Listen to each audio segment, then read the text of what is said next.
In this session, I'll be discussing about product lifecycle.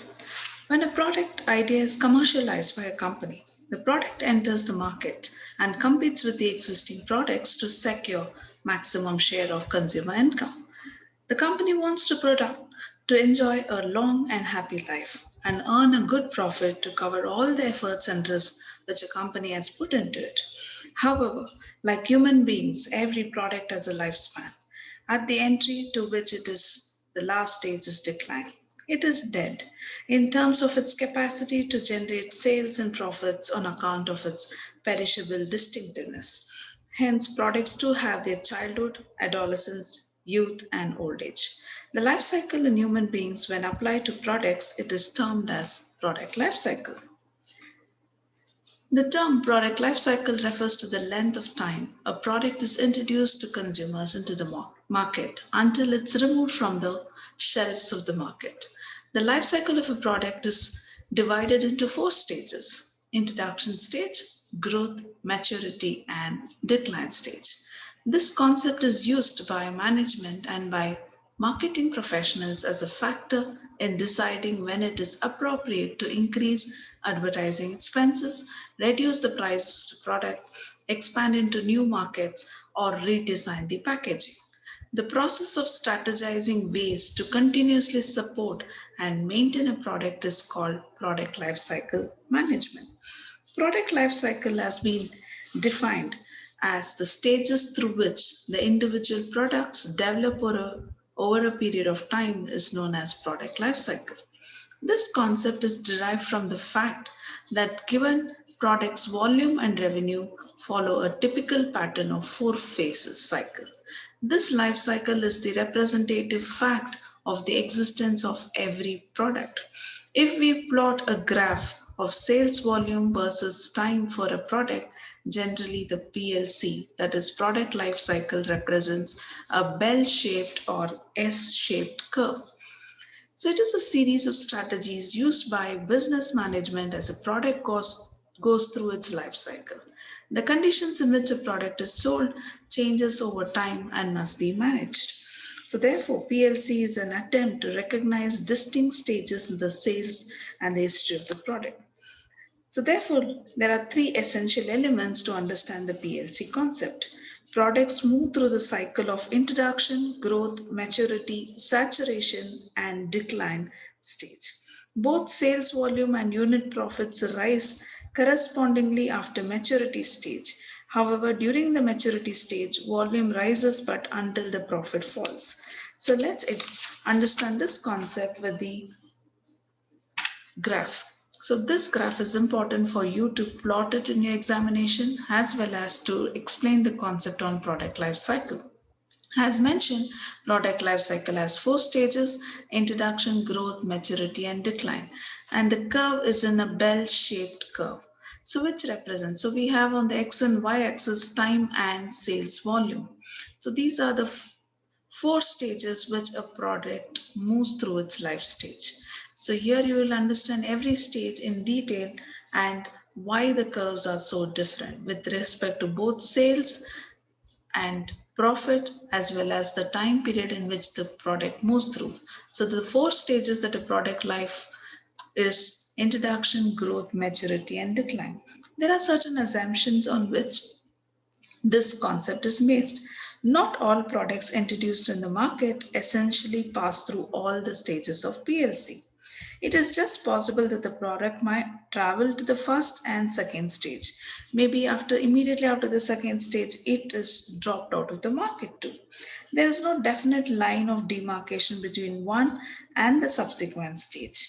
A product may be identical stage in all the four segments. The time span of each stage in a PLC respect of each project or projects may vary. So let's discuss these four stages in detail. To begin with, introduction stage. This is the first stage in the life of a product. In this stage, the product is new and unique. The stage is characterized by slow rise in sales and profit margins. Few direct competitors are in the market. High income group buyers, frequent product modifications are made, High production and marketing costs are involved in this stage. Narrow product line, high prices, limited distribution, and primary demand cultivation.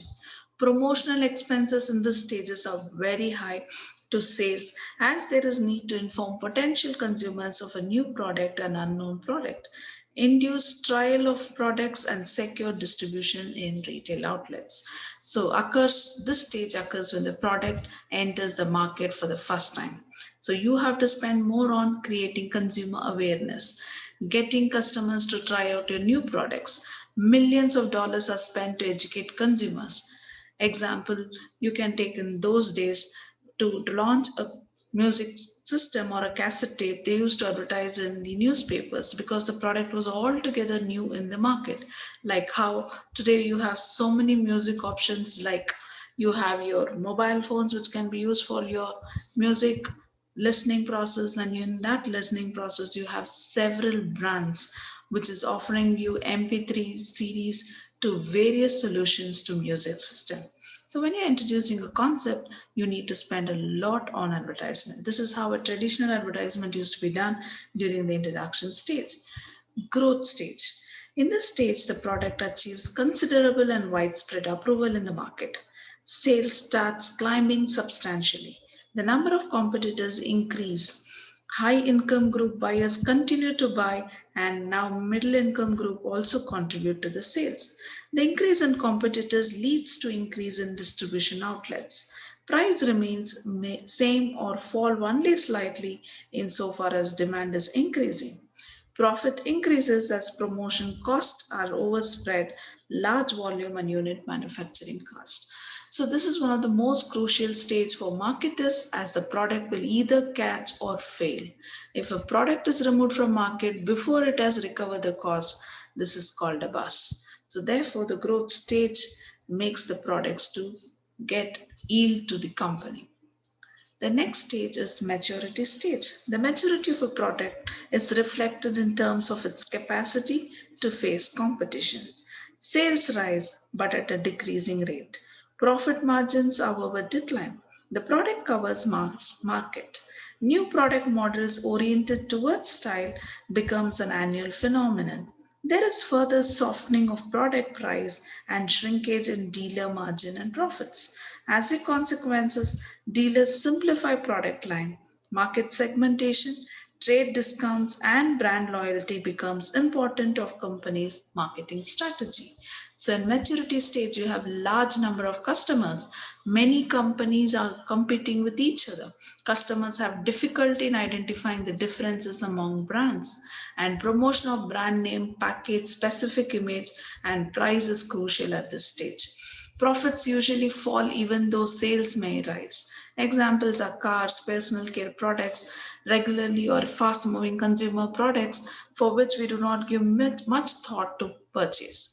Firms respond by searching for marketers at this stage. So it is one of the longest stage in the PLC. Last stage, saturation and decline stage. In this stage, the market is saturated and the product is dominated by the replacement sale. It is fully matured as measured by ratio of replacement sale to the first time purchaser of product or buyers. Decline stage.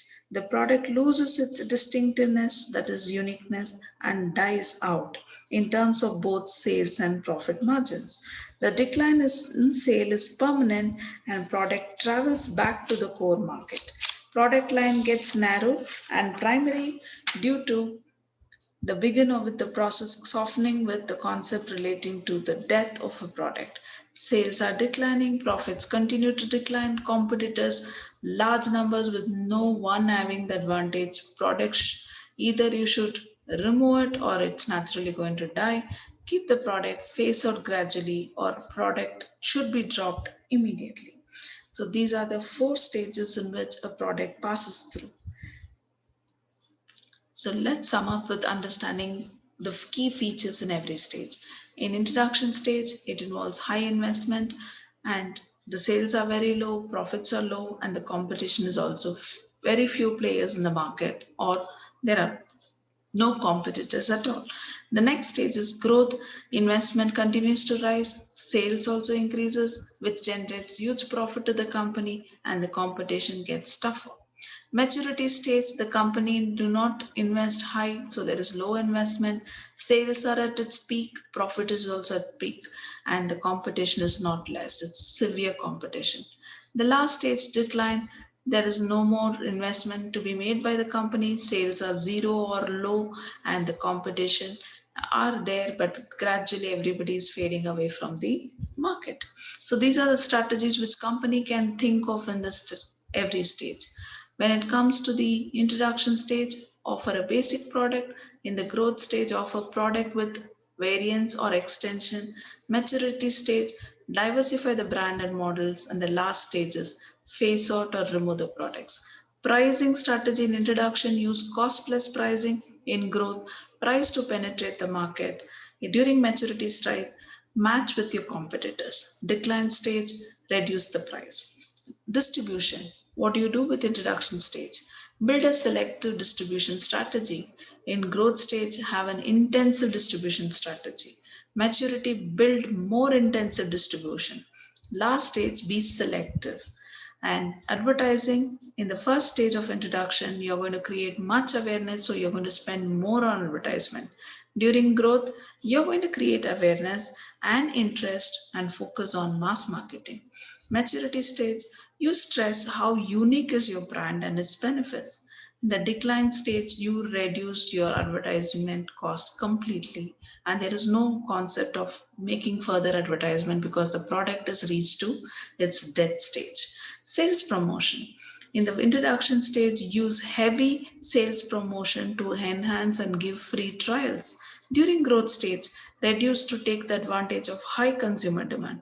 Maturity, increase to encourage brand switchovers.